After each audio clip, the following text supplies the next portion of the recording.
Today I'm hearing the Stranglers from the UK for the very first time. You guys have requested Nice and Sleazy, and bassist JJ Burnel is apparently a huge part of this band's sound, so let's get to it. What's up, guys? Welcome back to Low End University. After dabbling in some other UK artists recently, The Clash, The Jam, New Order, you guys have said the Stranglers are a very logical next step, and the track Nice and Sleazy is from the band's third studio album, Black and White, released in 1978, and I'm reading here the album sees the Stranglers adopting a more experimental approach to song structures and time signatures. And apparently, there's an annual punk rock festival in Lancashire, and a bar in Glasgow named after this song. You know, naming a bar Nice and Sleazy is picture perfect. But without further ado, let's check out the playing of bassist JJ Burnel, and this is Nice and Sleazy by the Stranglers.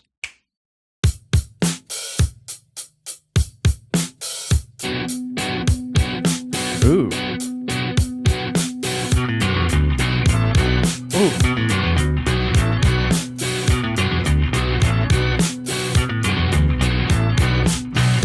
Big fat blues scale.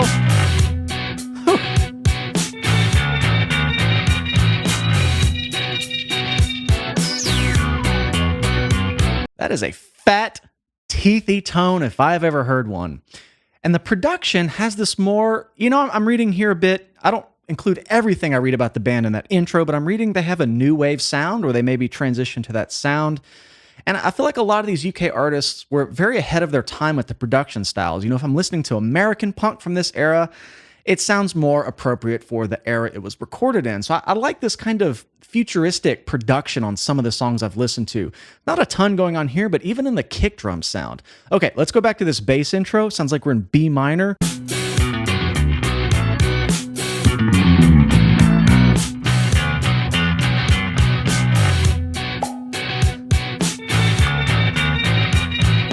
So trebly. See all this production stuff. We came across the West Sea. We didn't have much idea of the kind of climate waiting. We used our hands for guidance like the children of a... I like how he's kind of kept the same, I don't want to say phrasing as that blues scale, because when the vocals entered in, he simplified it a bit, but it still has that kind of driving thing.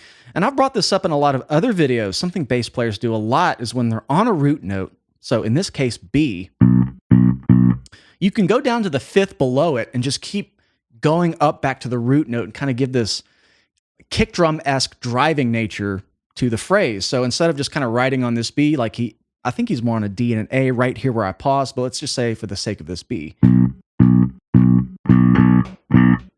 If you kind of wrote on that, cool, that's totally doable. But if you kind of add that fifth below it,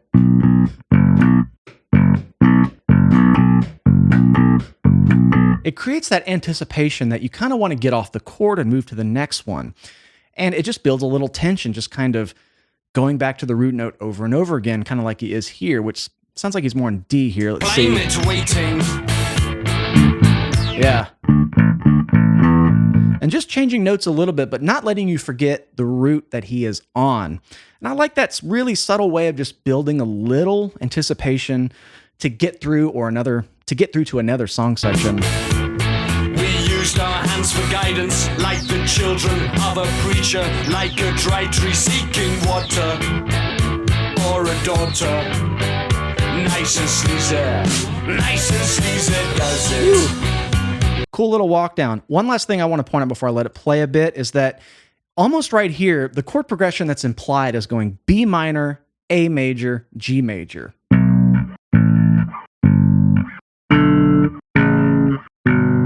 But the way he's dancing around those root notes doesn't really let on that it's just three chords. It kind of sounds like it's more than that.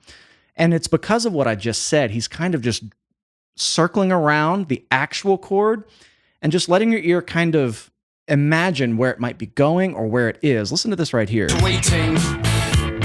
Yeah, it's like, what chord are we on? We used our hands for guidance like the children of a preacher, like a dry tree seeking water, or a daughter. Nice and so many of those interval jumps. And the only thing you really have to go off is that guitar. here on the left channel in the upbeats. And it's a cool contrast to have that fundamental chord implied by the guitar, but letting the bass kind of jump around a bit and be a bit more imaginative and groovy. And plus, that tone, I mean, just the production has a lot of space in it. And it's allowing kind of that bass tone to be really full range. I feel like I can hear every string, scrape, fret. I'm assuming this is a pick, unless it's a really trebly finger tone, but I feel like it's a really full range representation of his tone. So very cool. Like a dry tree seeking water, or a daughter. Nice and Yeah, that's gotta be a pick. Nice and sleazy does it. I like that. Sludgy? It's just so... Oh, back to this thing.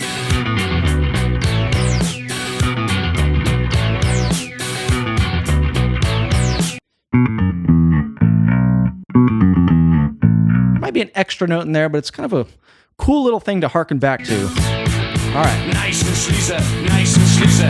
Does it, does it, does it every time. Ooh. Nice and sleazy, nice and sleazy. Kind of a call and response with the vocals. Does it every time.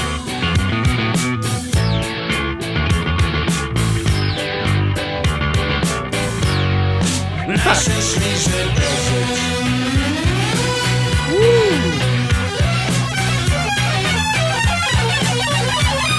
What the?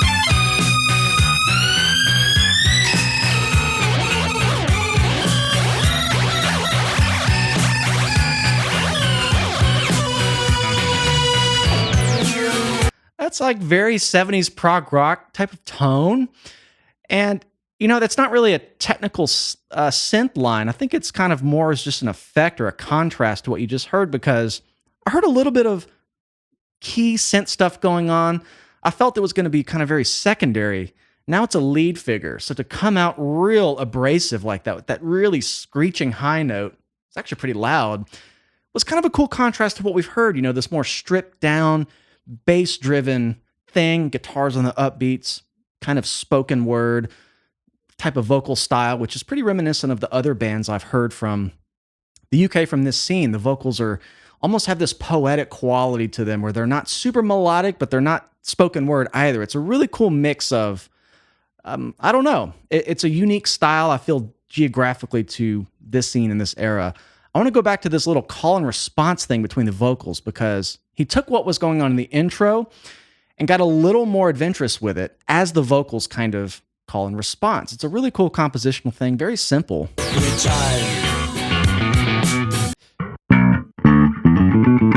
Love that.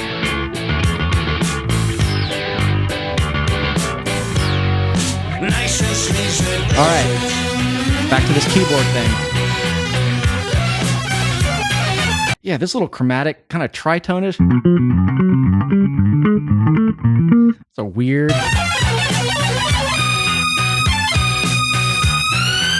Ah, it's so loud. Yeah, this is a complete effect thing to me.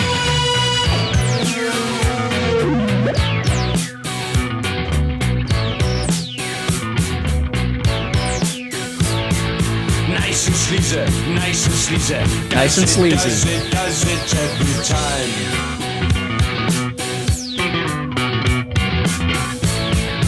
Nice and sleazy, nice and sleazy. Does it.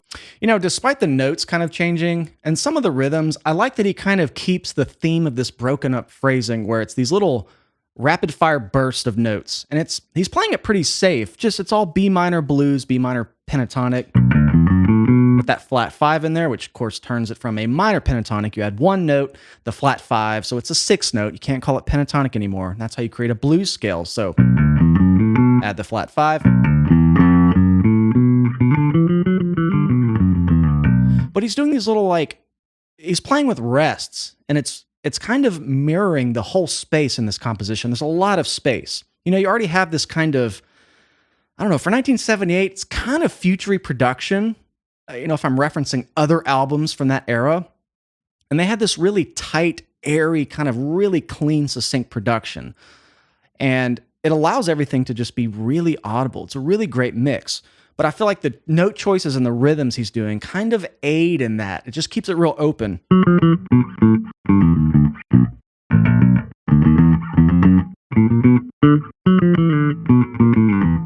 Just putting a lot of rest in there, and it kind of aids in that guitar over here with the upbeats going ba ba ba. So rhythmically, they're in the same wheelhouse, the same page, which makes for a really interesting composition when that key stuff comes in and it's not a lot of space. It's kind of abrasive. And then after that really loud note, you get this kind of like, I don't know, data malfunction sound effect thing, but it's an artistic way to do it through the synth. So I really appreciate what it adds, but every time. Cool stuff.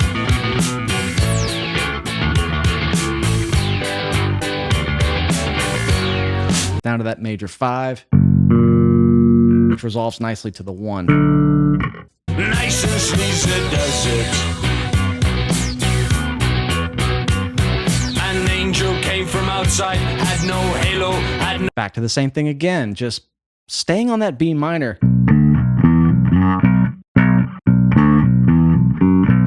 No father with a coat of Keeping many it moving. colors. He spoke of brothers many, wine and women, song of plenty. He began to write a chapter in his story. You know, if you listen right here, the only thing happening kind of on the downbeats is that bass part. I feel like the guitar, the synths, and this little phrase here, you just hear those bass notes fighting with it rhythmically, which gives us really doom da doom da doom, just really strong rhythmic theme that's been, you know, throughout this whole piece. Song of plenty, he began to write a chapter in his story. Nice and sleazy. It's kind of the only thing catching the non-upbeats right there. And, you know, the more I hear this bass tone, I'm wondering, is this a Rickenbacker? This could really be anything, but it just has that kind of brittle quality to it, just on the treble end. I could be way off. You know, this could be a P bass with the tone wide open. It didn't really have a lot of information on what he used to record this, but that top end brittleness is kind of signature. So I'm wondering, is it a Rick? Who knows? Sounds like it to me. Nice and sleazy, nice and sleazy does it. Nice and sleazy does it. This is probably my favorite musical thing they've done this whole song. Those little unisons where they walk down. And they're real quick, but there's something really catchy about it. Nice and sleazy does it. Nice and sleazy does it. Does it every time.